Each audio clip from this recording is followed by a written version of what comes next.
اور اس کی مغفرت کے طلبگار ہوئے۔ اس سے یہ بتایا گیا کہ خطا انسان کی فطرت کا حصہ ہے، کیونکہ وہ فرشتوں کی طرح معصوم نہیں ہیں۔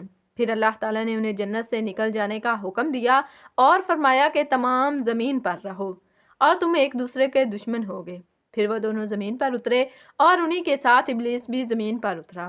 حضرت آدم اور حضرت حوا علیہ السلام نے اپنے رب سے معافی کے کلمات سیکھے۔ ایک روایت کے مطابق حضرت آدم علیہ السلام کو ہند میں جبکہ حضرت حوا علیہ السلام کو جدہ میں اتارا گیا۔ پھر وہ ایک دوسرے کو ڈھونڈنے لگے اور آخرکار میدان عرفات میں ان کی ملاقات ہوئی۔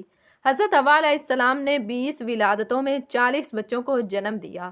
ہر ولادت میں ایک لڑکا اور ایک لڑکی پیدا ہوتی تھی۔ سب سے پہلا جوڑا قابیل اور ان کی بہن کمین کا تھا۔ اس طرح زمین پر نسل انسانی کی افزائش شروع ہو گئی۔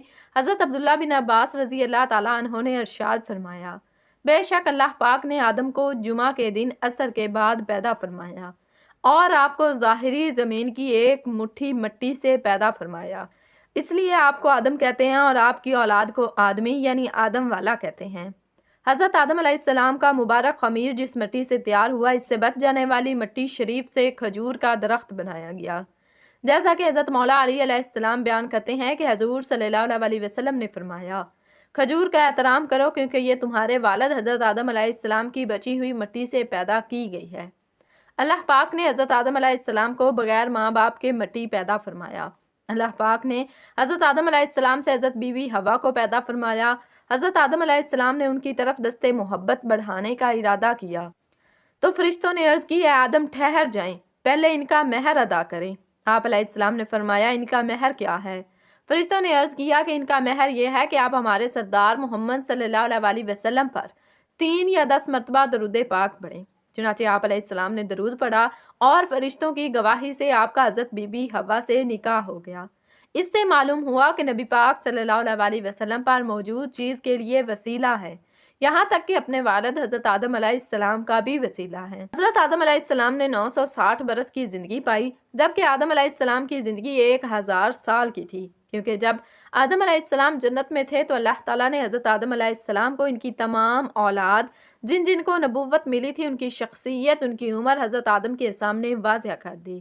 آپ نے جب حضرت داؤد علیہ السلام کی عمر کو 60 سال تک دیکھا تو اللہ سے کہنے لگے، اے اللہ پاک میری عمر کے 40 سال میرے پوتے داؤد کو دے دو۔ یوں آپ کی دعا قبول ہو گئی۔ اللہ نے آدم علیہ السلام کو 2 فرزند عطا کیے، حابیل اور قابیل، لیکن شیطان کے وسوسوں کی وجہ سے جب قابیل کے ہاتھوں حابیل قتل ہوئے تو حضرت آدم علیہ السلام اندر سے ٹوٹ گئے اور بار بار اللہ کے دربار میں دعا مانگنے لگے۔ ایک دن حضرت جبرائیل علیہ السلام حضرت آدم علیہ السلام کے پاس آئے اور فرمایا، اے آدم، اللہ تمہیں ایسا بیٹا دینے والا ہے جس کے نسب سے انبیاء اور اولیاء زمین تک پہنچیں گے۔ اس کا نام شیس رکھنا۔ شیس کا مطلب ہے اللہ کا عطا کیا گیا تحفہ۔ اور یوں اللہ نے آدم کی نسل کو زمین پر بھیجا۔ جب حضرت آدم علیہ السلام کا آخری وقت آیا تو آپ نے اپنے بیٹوں سے کہا کہ میرا دل کرتا ہے کہ میں جنت کا پھل کھاؤں۔ آپ کے بیٹے زمین پر جنت کے پھل ڈھونڈنے لگے۔ اچانک سے ان کو فرشتے ملے اور کہنے لگے، اے بنی آدم کہاں جا رہے ہو؟ انہوں نے کہا کہ ہم اپنے بابا کے لیے جنت کا پھل ڈھونڈ رہے ہیں۔ ان فرشتوں نے کہا، جاؤ، تمہارے بابا چند دنوں کے مہمان ہیں۔ تمام فرزند دوڑتے ہوئے آپ کے پاس پہنچے۔ آپ بستر بیماری پر اللہ کا ذکر فرما رہے تھے۔ بس اتنے میں موت کا فرشتہ آن پہنچا۔ جیسے ہی حضرت حوا نے موت کا فرشتہ دیکھا تو حضرت آدم علیہ السلام سے لپٹ گئی۔ حضرت آدم علیہ السلام نے فرمایا، اے حوا مجھ سے دور ہٹ جائیں، ایک مرتبہ پہلے بھی آپ کی وجہ سے جنت سے نکالا گیا ہوں، آج اللہ اور ان کے فرشتوں کے درمیان حائل نہ ہو۔ پھر آپ ان فرشتوں سے مخاطب ہو کر کہنے لگے، اے فرشتہ موت، کیا بھول تو نہیں ہو گئی؟ میں نے اللہ سے سنا تھا کہ میری عمر 1000 سال کی ہے، ابھی تو مجھے 960 برس ہوئے ہیں۔ ملک الموت نے کہا، اے اللہ کے نبی، آپ نے خود ہی فرمایا تھا کہ آپ کی عمر کے 40 سال آپ کے پوتے حضرت داؤد علیہ السلام کو دے دیے جائیں۔ بس حضرت آدم علیہ السلام کی روح قبض کی گئی۔ آپ کو غسل فرشتوں نے دیا اور جنت کی خوشبو آپ کے جسم مبارک کو لگائی گئی۔ پھر آپ کی نماز جنازہ فرشتوں نے حضرت جبرائیل علیہ السلام کے پیچھے ادا کی۔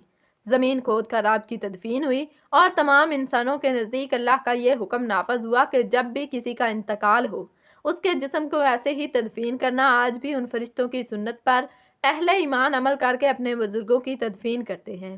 آپ کی قبر مبارک کی جگہ کو لے کر بہت سے اختلافات ہیں۔ کچھ مورخین کے نزدیک آپ کی جائے تدفین سری لنکا، کچھ کے نزدیک چبلے، ابھی کبیس اور کچھ کے نزدیک عراق ہے۔ بعض روایتوں میں یہ بھی ہے کہ جب حضرت آدم علیہ السلام کی روح قبض کرنے کے لیے فرشتہ پہنچا تو آپ کے بیٹے جس کو آپ نے اپنا جانشین بنایا تھا، حضرت شیس علیہ السلام کہنے لگے، اے میرے جانشین، میں نے اللہ سے سنا تھا کہ ان قریب اس زمین پر ایک طوفان آئے گا۔ اگر تم اس وقت تک موجود رہو تو میرے جسم کو اس کشتی میں سوار کرنا جو نجات کا وسیلہ ہے۔ اگر تم اس وقت تک زندہ نہ رہو تو اپنی اولاد کو وصیت کرنا کہ میرے جسم کو کشتی نوح میں سوار کرے۔ تاریخ میں لکھا ہے جب طوفان نوح آیا تو حضرت نوح علیہ السلام نے اپنی کشتی میں حضرت آدم علیہ السلام اور حضرت حوا علیہ السلام کے جسم مبارک کو سوار کیا اور بیت المقدس یا عراق میں اس جگہ تدفین کی جہاں انہوں نے اپنی قبر بنائے۔ حضرت آدم علیہ السلام اور اماں حوا علیہ السلام اپنی تخلیق اور پیدائش کے بعد جنت میں خوش و خرم زندگی بسر کر رہے تھے۔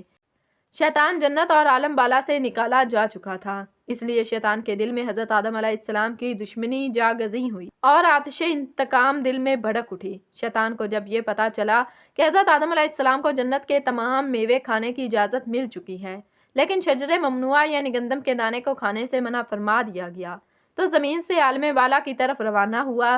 جنت میں شیطان کا داخلہ ممنوع تھا لیکن 3 اسم اعظم یاد تھے جن کا ورد کرنے کی وجہ سے اس کو یہ طاقت حاصل ہو گئی تھی کہ وہ آسمان اول سے 7ویں آسمان تک پہنچ سکے۔ وہ جنت کے دروازے پر بنے ہوئے سوخ یا یاقوت کے 2 چبوتروں میں سے ایک پر بیٹھ گیا اور 300 سال تک انتظار کرتا رہا کہ کوئی جنت سے باہر آئے اور اس سے اپنے مطلب کی بات کرے۔ اچانک مور جنت سے باہر آ گیا، اس کو دیکھتے ہی شیطان خوش ہوا اور اس سے کہنے لگا، اے خوشنما پرند، تم کون ہو؟ مور نے جواب دیا، میں مور ہوں۔ مور نے کہا کہ تم اپنا تعارف کرواؤ۔ شیطان نے کہا کہ میں عالم کروبیہ کا ایک فرشتہ ہوں اور ایک لمحے کے لیے بھی اللہ کی یاد سے غافل نہیں ہوں۔ میں چاہتا ہوں کہ جنت کے اندر جاؤں اور وہاں کی نعمتوں کا اپنی آنکھوں سے مشاہدہ کروں۔ اگر تم مجھے جنت کے اندر لے چلو تو میں تمہیں 3 باتیں بتاؤں گا جس کے صلے میں تمہیں ابدی زندگی حاصل ہو جائے گی، تمہیں بڑھاپا اور بیماری بھی نہیں آئے گی اور تم ہمیشہ جنت میں رہو گے۔ لالچ میں آ کر مور نے کہا کہ مجھ میں تو اتنی طاقت نہیں کہ میں تمہیں جنت لے جاؤں، لیکن ایک سانپ میرا دوست ہے، وہ شاید تمہاری کوئی مدد کر سکے۔ یہ کہہ کر مور سانپ کے پاس آیا اور ماجرا سنایا۔ سانپ بھی شیطان کی گفتگو سے بہت خوش ہوا اور اسے اپنے منہ میں چھپا کر جنت میں داخل ہونے میں کامیاب ہو گیا اور شجرے ممنوعہ کے پاس پہنچا دیا۔ دوسری جانب جنت کے نگہبانوں کو فوراً یہ اطلاع مل گئی کہ شیطان جنت میں داخل ہو چکا ہے۔ جب نگہبان شیطان کو جنت سے نکالنے لگے تو حکم ربی ہوا کہ اسے ابھی جنت میں ہی رہنے دیں۔ شاید یہ بھی حضرت آدم علیہ السلام کا امتحان تھا یا حکمت خدا بندی تھی۔ جنت میں عارضی قیام کا جب حکم نامہ مل گیا تو شیطان حضرت آدم علیہ السلام اور حضرت حوا علیہ السلام کے پاس جا کر عقیدت و محبت کا اظہار کرنے لگا۔ یہ دونوں اس لائن کو پہچان نہ سکے کیونکہ ماضی کے مقابلے میں اس کی شکل تبدیل ہو چکی تھی۔ اس نے حضرت آدم علیہ السلام سے کہا کہ میں چاہتا ہوں کہ آپ ہمیشہ جنت میں اسی طرح خوش و خرم زندگی گزارتے رہیں۔ حضرت آدم علیہ السلام کی باتیں سن کر گہری سوچ میں ڈوب گئے۔ شیطان نے کہا کہ اگر آپ نے میری بات پر عمل کیا تو یقیناً آپ کو تا حیات جنت کی سہولتیں حاصل رہیں گی۔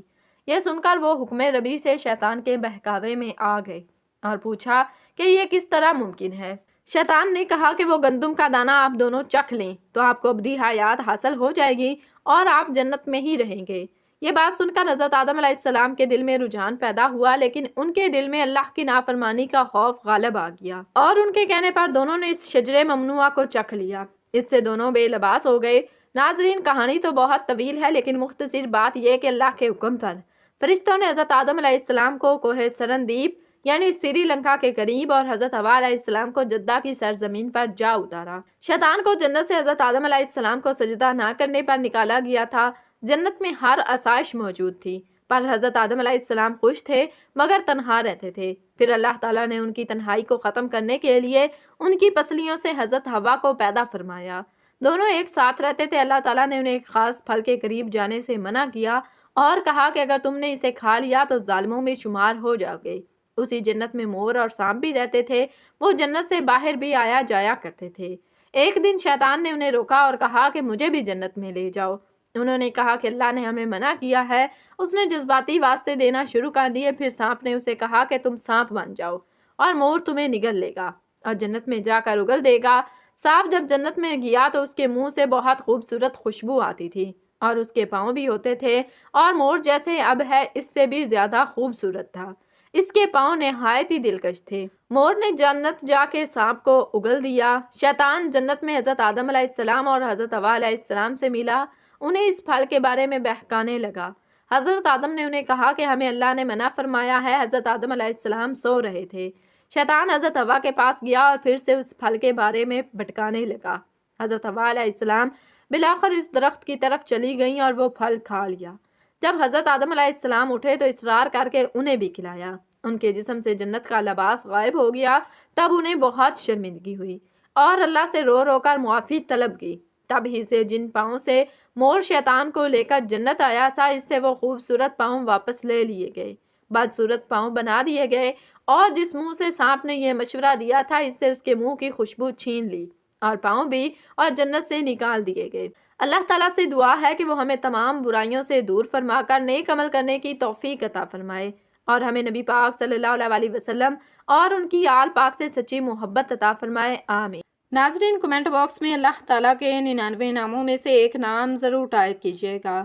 اللہ آپ سب کا حامی و ناصر۔ جزاکم اللہ خیرا کثیرا۔